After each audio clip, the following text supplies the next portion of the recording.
How do you line up your iron sights on your handgun for the perfect marksmanship shot? Let's talk about that.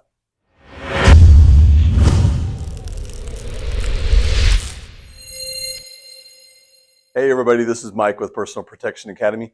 Let's explore how you should line up your iron sights for a perfect marksmanship shot. I want to differentiate that between a marksmanship shot and defensive shooting, okay? We're just going to talk about marksmanship on this case.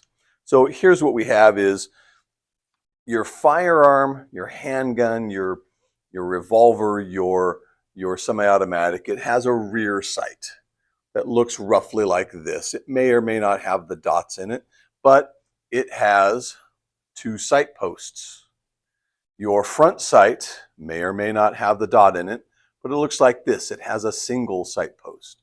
So how are we going to start? We want to start, for marksmanship purposes, lining your sights up like this so that you have equal light on the left and the right, and you have a straight line going across the top.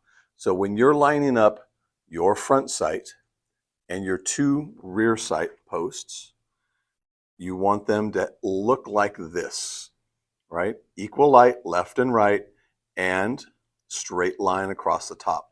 Ignore the dots. The dots are for sight acquisition, okay?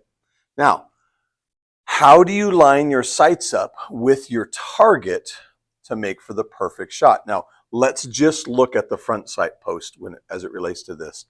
This is our target, and here's what I want you to do. I want you to put a round directly in the center of that circle. So where do you line your front sight up? A lot of folks that are older than me, I'm 55, line it up like this. That's called a 6 o'clock hold or a lollipop hold. A lot of people younger than me think that these dots on the sights are for aiming. They're not.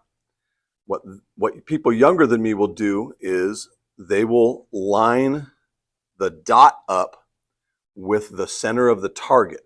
That's wrong too. Here's what you do.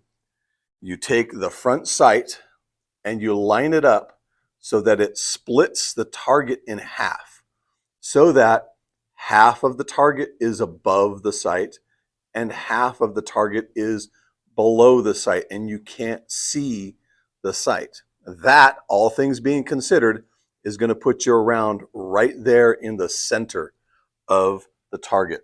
So when we line up our target with our front sight and our rear sight, it should all look something like that. Now, what's left is your grip, your trigger press, and those sights. So make sure you're lining that front sight up so that it cuts the target in half. And for marksmanship purposes, all things being considered, mainly your trigger press, you're going to have a perfect sight, perfect shot, perfect sight alignment every time. Okay, hope that helps you out with lining up your sights. We'll see you next time on the range. Take care.